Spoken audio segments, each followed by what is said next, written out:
17 Agustus tahun 45, itulah hari kemerdekaan kita. Hari merdeka, nusa dan bangsa, hari lahirnya bangsa Indonesia. Merdeka.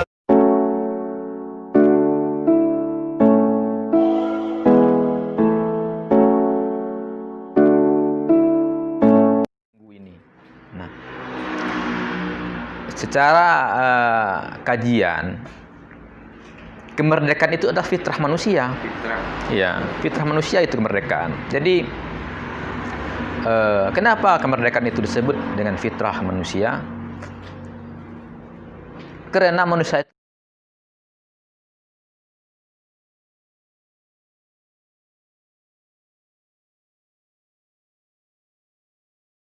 Baik, terima kasih. Assalamualaikum warahmatullahi wabarakatuh. Waalaikumsalam warahmatullahi wabarakatuh. Bersyukur kita kepada Allah dengan mengucapkan Alhamdulillahirabbil alamin. Bersolawat kita kepada Nabi kita Nabi Muhammad Sallallahu Alaihi Wasallam dengan mengucapkan Allahumma sholli ala Sayyidina Muhammad wa ala ali Sayyidina Muhammad. Baik saudara-saudaraku, pada kesempatan kali ini kita bersama Ketua Pemuda Muslim Indonesia Kabupaten Sijunjung yang telah bersama kita pada siang hari ini. Dalam acara kali ini kita akan berbincang-bincang mengenai kemerdekaan tuh. Oke, sip. Dan kita akan berbincang mengenai kemerdekaan tahun ini. Sebelum kita masuk di perbincang-bincang mengenai kemerdekaan, kan kalau latar belakang Ketum kan dulu sudah ada. Mungkin bagi pemirsa yang mau tahu latar belakang narasumber kita bisa lihat di video kita di channel Pemuda Pemimpin Perubahan. Kita langsung aja masuk ke dalam materi, yaitu tentang kemerdekaan. Sebelum itu kita tanya dulu kepada Ketum ini, dia selaku Ketua Pemuda Muslim di Kabupaten Sijunjung ini, di mana peran Pemuda Muslim Indonesia ini tuh di Kabupaten Sijunjung untuk merayakan tahun kemerdekaan Indonesia yang ke-75 ini tuh. Baik. Assalamualaikum warahmatullahi wabarakatuh. Terima kasih kita ucapkan kepada Dinda Agung yang telah mengundang yang kedua kalinya di channel ini, Pemuda Pemimpin Perubahan. Mudah-mudahan nanti channel ini maju terus ya, untuk beradu ide dan gagasan untuk membangun daerah ini ke depannya. Baik, Pemuda Muslim Indonesia yang di Sijunjung ini di Sumbar baru kisaran 4 tahunan lah di Sumatera Barat, dan ke Sijunjung ini baru kisaran 2 tahunan lah. Nah, tapi alhamdulillah berkat perjuangan kita bersama kawan-kawan, sekarang Pemuda Muslim itu sudah mempunyai 5 kecamatan PAC di Sijunjung ini. Pertama itu ada di Kemang Baru, Sijunjung, Lubuk Taro, Kota Tujuh, dan Sumpur Kudus. Alhamdulillah, Pemuda Muslim ini cukup diminatilah oleh para pemuda dan disambut baik juga oleh pemuda. Dan sekarang gerakan kita di Sijunjung ini bagaimana kader Pemuda Muslim ini bisa menjadi agen of change lah, atau control of sosial di tengah masyarakat. Kita kan pemuda ini, kita kan berbicara pemikiran. Nah, bagaimana pemuda ini mempunyai ide, punya gagasan untuk mendorong perbaikan-perbaikan di tengah masyarakat, baik itu sosial, pendidikan, ekonomi, menjadi sebuah tujuan setiap kader Pemuda Muslim hendaknya nanti. Itu yang kita harapkan nanti, Indah. Jadi seluruh kader memang kita harapkan untuk seluruh di Sijunjung ini untuk menjadi social of control lah di tengah masyarakat. Ya, mungkin itu, Dinda. Kan pada saat ini kan ini hari-hari kemerdekaan Republik Indonesia yang ke-75 ya. Iya. Kalau menurut pandangan Ketum nih, kan kita memperjuangkan kemerdekaan ini dulu, pahlawan-pahlawan kita kan penuh perjuangan. Iya. kan dalam keadaan situasi COVID seperti ini, apakah diperbolehkan kita mengadakan hari kemenangan itu? Sebenarnya kalau untuk merayakan hari kemerdekaan, kalau menurut pandangan kita ya, tidak hanya harus merayakan, yang penting itu spirit perjuangannya. Jadi seandainya kalau spirit perjuangan itu tidak ada, bagaimana kita akan mau mengisi mengisi kemerdekaan kita pada hari ini? Dan kemerdekaan ini cukup susah loh dulu didapatkan oleh Indonesia ini. 3,5 abad kita dijajah oleh Belanda, dan 3 tahun mungkin ya kita dijajah oleh Jepang. Nah, ini terjadi sebuah kepiluan lah terhadap bangsa ini. Ya, sebagai bangsa terjajah lah kita ini. Kita ibarat dibayangi oleh orang lain, begitu. Nah, inilah dulu yang diperjuangkan oleh para pendiri bangsa kita untuk memerdekakan bangsa ini, untuk melepaskan belenggu ini. Nah,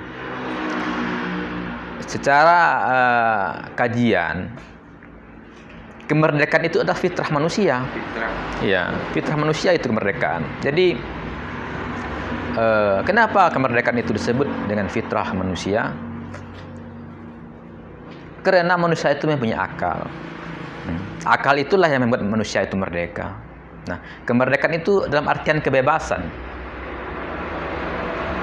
Kebebasan berpikir, kebebasan berekonomi, kebebasan berpendidikan. Nah, salah satu fungsi dari pemerintah adalah bagaimana masyarakat Indonesia ini terjamin hak-hak kemerdekaannya itu di tengah masyarakat. Nah, itu yang kita inginkan dari kelompok pemuda lah, seperti itu. Kalau menurut pandangan Ketum tadi kan kemerdekaan itu adalah fitrah. Iya, fitrah. Menurut pandangan Ketum tuh, apakah seorang pemuda ini udah mempunyai kemerdekaan? Apakah dia udah merdeka atau gimana? Kalau kita lihat pada realitanya sekarang, banyak diantaranya, nggak semua ya, ada sebagian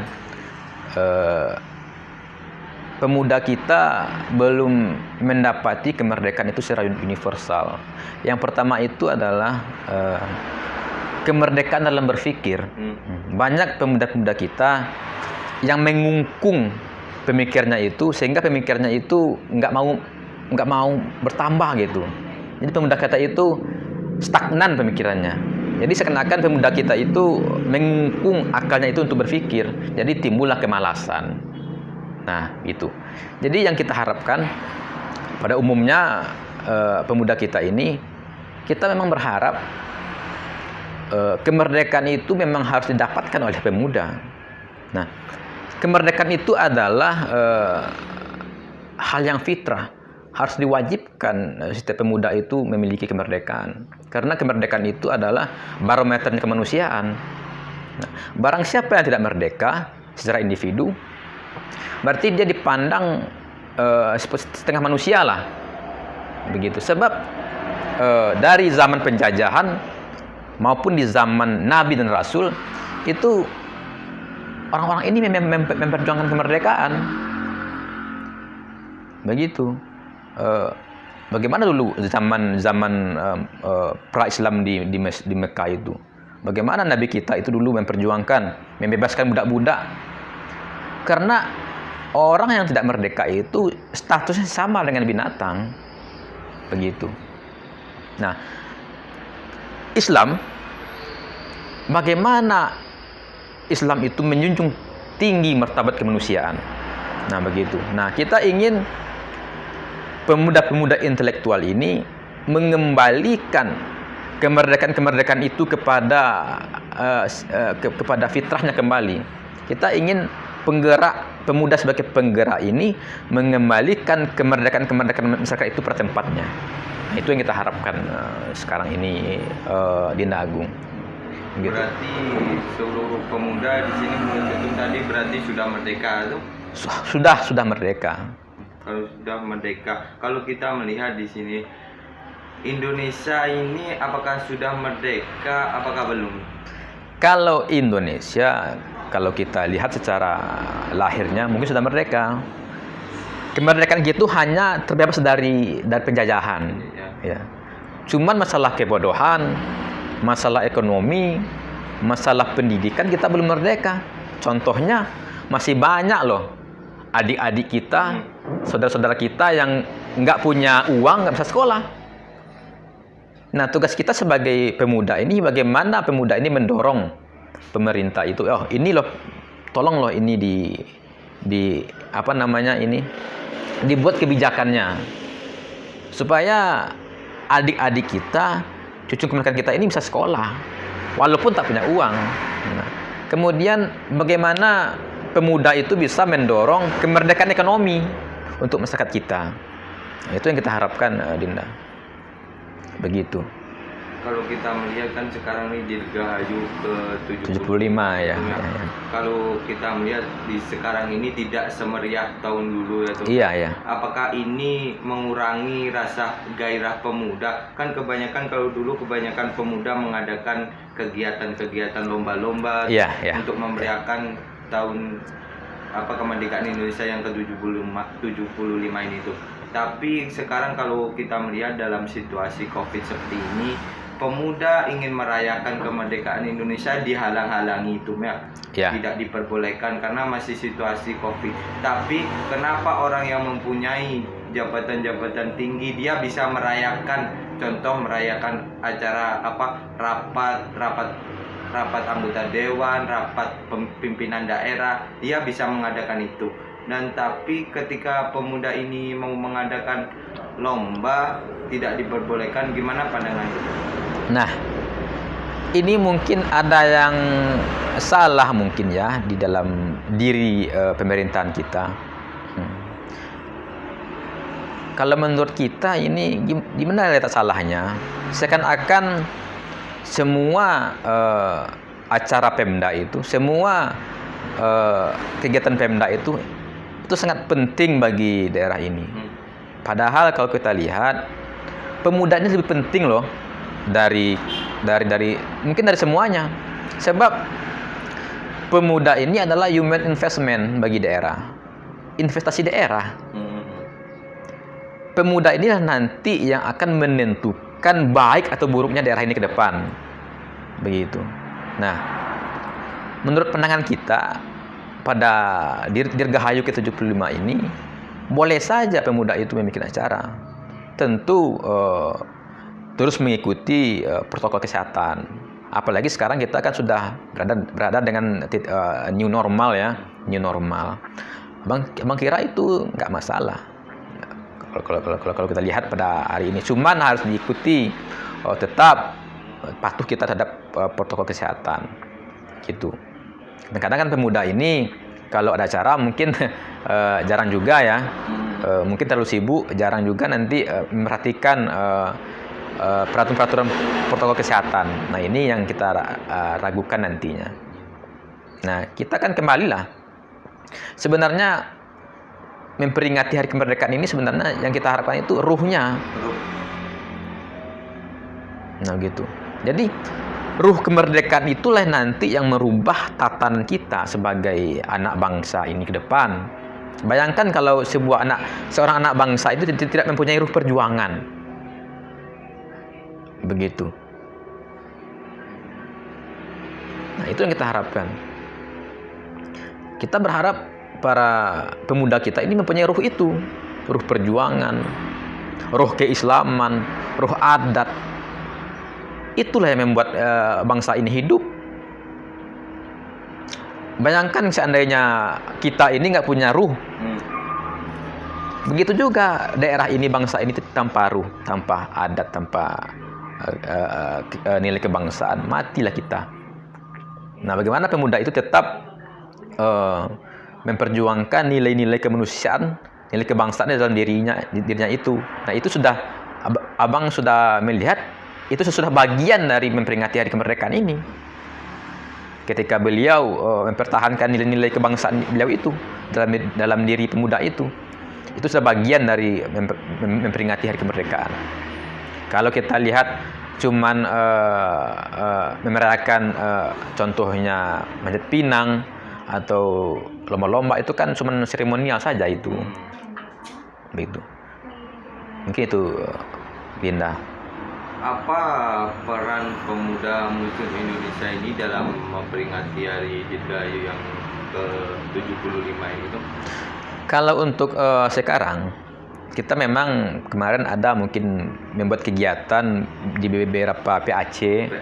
Ya, ada yang kemarin turnamen voli, ada juga yang membuat berbagai kegiatan lah di tingkat PAC.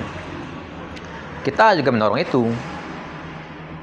Kemarin kita sudah bersilaturahim dengan Kapolres, dengan Kakang Bangpol, berkoordinasi masalah bagaimana boleh nggak kita ini membuat kegiatan di tengah-tengah COVID ini.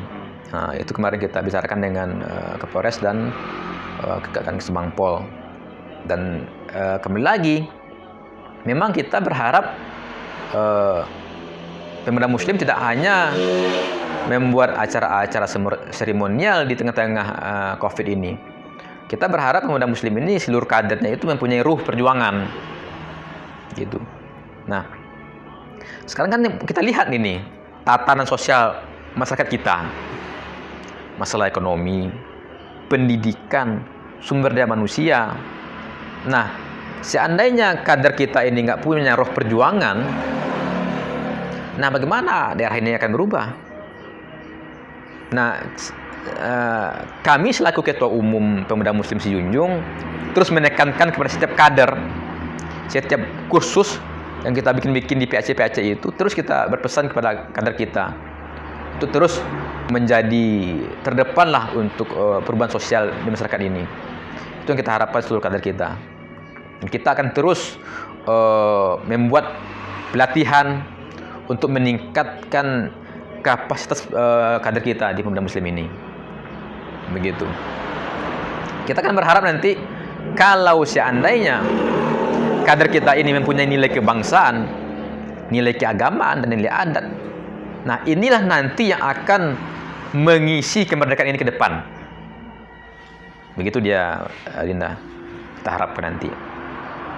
Mungkin apa sih kesan yang sangat membuat ruh kita dalam perjuangan terdahulu? Kan banyak para pejuang-pejuang kita. Apa yang membuat Ketum yang memotivasi Ketum supaya kita hidup merdeka? Iya. Kalau di zaman-zaman kolonial itu kan jelas lawan kita itu Belanda. Itu mungkin kita bisa melihat dengan real lawan kita itu kan. Nampak dengan jelas lawan kita itu Belanda. Kalau sekarang siapa lawan kita? Kira-kira itu. Lawan kita sekarang itu adalah kemiskinan dan kebodohan. Abang rasa kalau sekarang Soekarno itu hidup, mungkin susah juga dia memperjuangkan nilai-nilai kebangsaan ini sekarang ini. Begitu. Jadi sekarang kemiskinan dan kebodohan ini adalah musuh kita secara bersama ini. Nah, sekarang kita bagaimana kita memperkuat ini tatanan ekonomi, tatanan SDM kita. Nah, kita ingin ini bergandeng tangan lah dengan pihak lain, dengan pemuda lain, dengan pemerintah. Ayo kita bersama-sama membangun daerah ini. Mari kita bersama-sama membangun bangsa ini ke depan. Begitu. Itu yang kita harapkan, Ketua, sebagai pemuda lah di Sijunjung ini. Dalam situasi kemerdekaan ini, apa sih yang kesan atau pesan yang ingin Ketum sampaikan kepada kaum pemuda khususnya tuh? Kita berharap kepada pemuda ya, kembalilah kita sebagai fungsi dan peran kita di tengah masyarakat. Kemudian kembalilah kita kepada kitah perjuangan kita sebagai pemuda. Apa itu kitah perjuangan kita? Yaitunya sebagai control of sosial, sebagai direct of change, Dan kedua, berharapkan kita kepada pemuda ini teruslah untuk menggali potensi dirinya. Sebab bangsa ini kedepannya itu terletak dengan pemuda. Apalagi kita juga mendengar isu-isu di tahun 2030 atau 2040 nanti, Indonesia ini akan menghadapi sebuah bonus demografi namanya.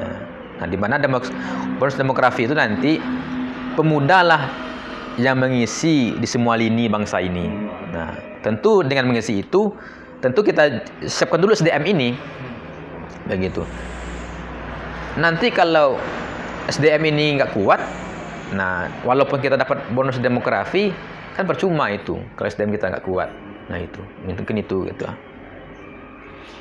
Mungkin karena keterbatasan waktu, mungkin pembicaraan kita tentang kemerdekaan Republik Indonesia yang ke-75 mungkin sampai sini aja. Oke, sip. Mungkin besok-besok kalau ada kesempatan lagi kita berbincang-bincang lebih panjang lagi itu. Oke, sip. Mungkin ada sebelum kita menyambut kemerdekaan Republik Indonesia yang ke-75 tanggal 17 Agustus besok. Mungkin apa yang ingin Ketum sampaikan kepada seluruh masyarakat Indonesia dalam memperingati hari kemerdekaan ini? Baik, kita berharap kepada seluruh bangsa ini, untuk mengurus bangsa ini kita tidak bisa sendiri. Bagaimana pada saat sekarang ini kita berkolaborasi untuk membangun bangsa ke depan. Jadi bagaimana kita kembali ke falsafah asal kita. Untuk membangun bangsa ini kita perlukan adalah kegotong royongan. Kata orang Minang itu, duduk surang bersampi-sampi, duduk bersama berlapang-lapang. Nah, ringan samo dijinjing, ke baret samo dipikul. Nah, itu adalah sebuah falsafah adat Minang yang sangat relevan sampai saat sekarang ini. Mungkin itu. Mungkin karena keterbatasan waktu, mungkin kesempatan kita pada hari ini cukup sampai di sini, dan saya himbau kepada seluruh penonton di channel Pemuda Pemimpin Perubahan. Subscribe ya. Nah, ikutilah channel kami dengan cara like, subscribe, dan komen di bawah ini. Tentunya mungkin kesempatan kali ini sampai di sini tuh. Ya, sip. Terima kasih atas waktunya. Sip. Billahi taufiq wal hidayah. Wassalamualaikum warahmatullahi wabarakatuh.